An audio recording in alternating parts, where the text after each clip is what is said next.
Saya serahkan sama Citina. Oke, thank you.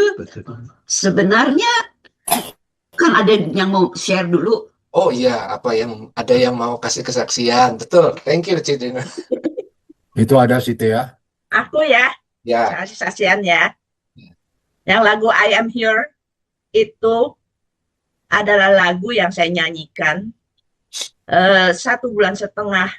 Jadi Evelyn apply aku masuk PR sini dari tahun 2020. Sampai 2023,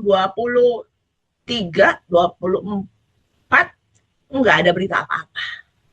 Nah, terus saya nyanyi I am here because of your grace. Itu saya apalin lagunya. Kira-kira 1,5 bulan setelah itu, ada email datang dari pemerintah. Suruh ngurus surat-surat. Nah itu bersyukur saya. Setiap setiap ada sesuatu saya nyanyikan, Tuhan dengar. Tuhan dengar. Email masuk untuk Evelyn urus surat-surat. Kemudian itu kan lama lagi nggak keluar-keluar. Kemudian saya dapat lagi lagu saat ku perlu Tuhan dengar. Saya nyanyi lagi lagu itu, saya nyanyi. Kira-kira di bulan Juli 25 sampai pokoknya saya nyanyi itu kira-kira 1-2 bulanan lagi. Terus Juli 25 keluarlah tanda-tanda bahwa saya akan dapat PR di sini. Aduh bersyukur banget. Karena pada bulan Agustus kita ikut tour, ikut naik kapal tour gitu, dan itu nggak bisa dibatalkan. Sedangkan orang kalau udah dapat PR di sini belum keluar suratnya nggak bisa naik pesawat. Jadi bagaimana sih? Agus juga kebingungan. Sorry ya, bukannya saya kepengen nih, tapi Tuhan buka jalan yang kita nggak pikirkan. Apa mau Canada Air strike? Kita nggak bisa naik pesawat itu. Sebab kalau saya nih pergi naik mobil ke Amerika, oke. Tapi kalau naik pesawat nggak bisa balik karena surat PR-nya belum keluar. Apa mau dia strike? Jadi Agus kebingungan, dia cari pesawat dia pergi ke Buffalo penuh. Kita pergi ke satu lagi daerah lain itu. Sorry, saya nggak siap karena suratnya nggak ada di sini, ada sini. Kita pergi ke flight yang satu lagi yang lebih jauh, dapat naik pesawat. Kita berangkat untuk pergi naik cruise. Karena Evelyn punya rencana merayakan ulang tahun pernikahannya di cruise itu. Akhirnya, puji Tuhan, tanggal berapa itu kita dapat nginep di hotel di Amerika, besok baru ikut cruise. Pulang lagi ke hotel lagi, baru naik pesawat lagi ke Kanada. Nah di situ Evelyn baru bilang, selama 1 bulan saya berpuasa, saya nggak cerita mama, nggak cerita semua orang, saya nggak makan selama 1 bulan lebih, jadi saya cuma minum air. Tapi puji Tuhan, semua berjalan lancar. Bukan kita merasa bersyukur pesawat itu strike, tapi rencana Tuhan kita nggak tahu. Gitu. Jadi kita naik pesawat dari Amerika, pulang lagi ke Amerika, dari Amerika naik mobil baru ke Toronto. Nah inilah saya bilang, rencana Tuhan indah. Kita tidak tahu apa yang Tuhan rencanakan untuk kita, tapi Tuhan kasih yang terbaik untuk kita. Amin. Kita pulang sampai di Toronto bersyukur, mengucap syukur. Sehingga kita minggu depannya keluarlah surat PR saya.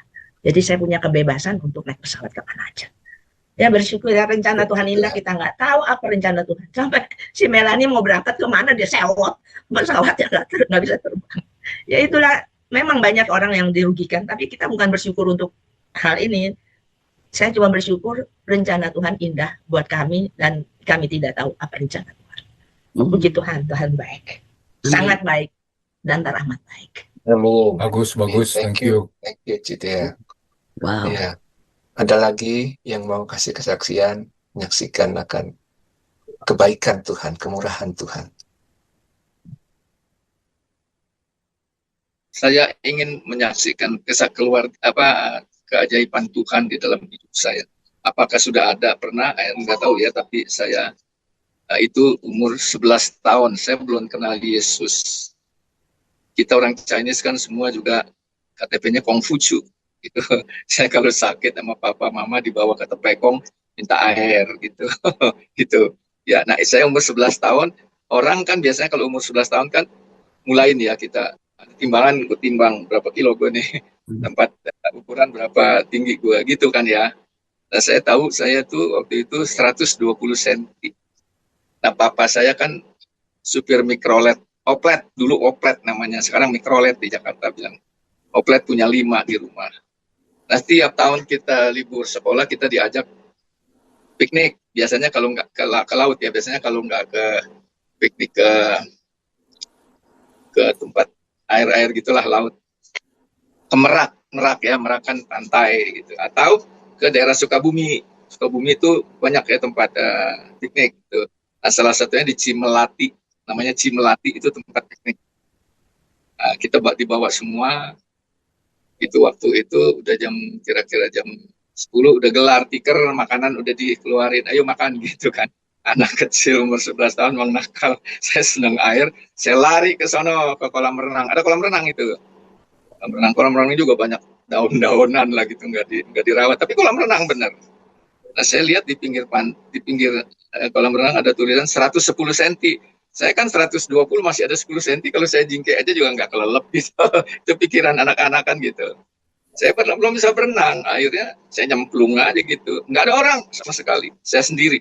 Begitu nyemplung, lep air ke hidung ini, saya nereka kaki saya itu jingkek. Nggak taunya di bawahnya tuh bukan semen pelat tapi batu koral, jadi masuk dong kaki saya, jadi air masuk ke sini nih. Itu yang inget saya, dingin udah lep saja. Itu kalau saya mau mati itu udah mati. Tapi tahu-tahu saya udah merasa, tahu-tahu saya udah geletak di pinggir kolam gitu kan. Terus kayak ada yang menekan perut, keluar air semua. Udah selesai keluar kan, napas lagi saya, hidup lagi kan. Lalu saya kiri kanan nengok, nggak ada apa-apa, nggak ada orang gitu kan. Udah saya nggak ambil pusing, cuman pikiran dalam hati saya, waduh mama marah nih, gue dimarahin mama, itu aja pikiran saya. Setelah saya udah normal, saya diam dulu sebentar sambil mikirin takut dimarahin gitu. Setelah selesai semua udah normal, saya ke sana. Betul aja, mama bilang, lu dari mana? Suruh makan, lari, sekarang tuh badan basah semuanya.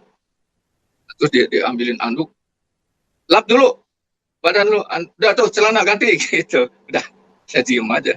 Setelah itu makan. Nah, itu umur 11 tahun. Berlangsung terus umur sampai di Lampung saya umur 20, 21, 22 di Lampung. Nah, pada umur 21 itu oleh OO ya, Papa Nyanci disuruh ke gereja tuh.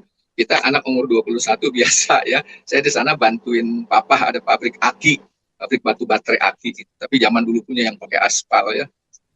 Jadi minggu tuh jalan-jalan sama teman, ayo ke sono. Saya dipanjang tuh pabrik, dipanjang ke Teluk 7 kilo. Jalan-jalan dia tuh sama teman-teman, saya motor Vespa.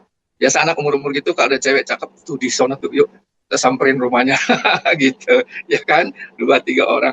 Nah terus saya bilang, lu jangan kemana-mana kalau hari Minggu. Ke sono kemari yang gak karuan, mendingan ke gereja. Dia bilang gitu. Saya tuh orang Pantekosta. Akhirnya saya coba juga ke gereja Kristus pertama tuh di Lampung. Pertama saya masuk di gereja Kristus, itu pendeta bicara. Ya pendeta kan selalu bicara gini gitu, dan dia bilang ada malaikat yang menolong orang kalau kita kenal Tuhan, ya Tuhan kirim malaikat untuk menolong kita. Di situ saya ingat baru, gue dulu mati mestinya, tapi itu ada malaikat yang tolong gue. Sehingga, jadi nggak ada orang sih, saya ingat itu nggak ada orang. Itulah yang kejadian ya pada waktu itu. Dari situlah saya terus masuk gereja hari Minggu di sana tuh. 4 tahun saya di sana. Umur 20 masuk Lampung bantu Papa. 22, 23, 24 ya 24 balik lagi ke Jakarta. Itu yang saya alami Tuhan Lord, dan sampai detik ini saya percaya bahwa Tuhan itu menolong orang tidak melihat agama. Saya belum beragama ya, masih Kongfucu ya, belum kenal Yesus, tapi saya ditolong. Itu saya percaya itu. Ya, sampai detik ini saya percaya bahwa Tuhan menolong semua ciptaannya. Yang merasa ciptaan Tuhan, yaitu yang merasa ciptaan Tuhan itu kita ya, manusia. Yang merasa manusia ya, kita percaya bahwa kita itu ditolong dalam situasi yang kita nggak sengaja kan. Ya kita nggak tahu gitu kan. Itu Tuhan tolong. Itu yang saya alami. Kalau enggak, waktu itu saya udah meninggal, ya udah. Ya kelelep air begitu ya kan. Saya nggak rasa apa-apa, terasa saya dingin, ngapa masuk air dingin, masuk air. Totalnya saya ingat udah ada di pinggir kolam. Gitu. Nah itu yang malaikat Tuhan menolong saya. Itu waktu umur 11 tahun. Puji Tuhan, Tuhan Yesus memberkati kita semua. Haleluya. Puji Tuhan. Amin, Tuhan baik. Tuhan baik. Memang Tuhan selalu siap sedia untuk menolong siapapun juga. Ya. Ada lagi yang mau kasih kesaksian sebelum Tina sharing sama Ko David? Nggak ada. Tidak ada. Ya, kalau nggak ada, silakan Tina, Ko David. Terima kasih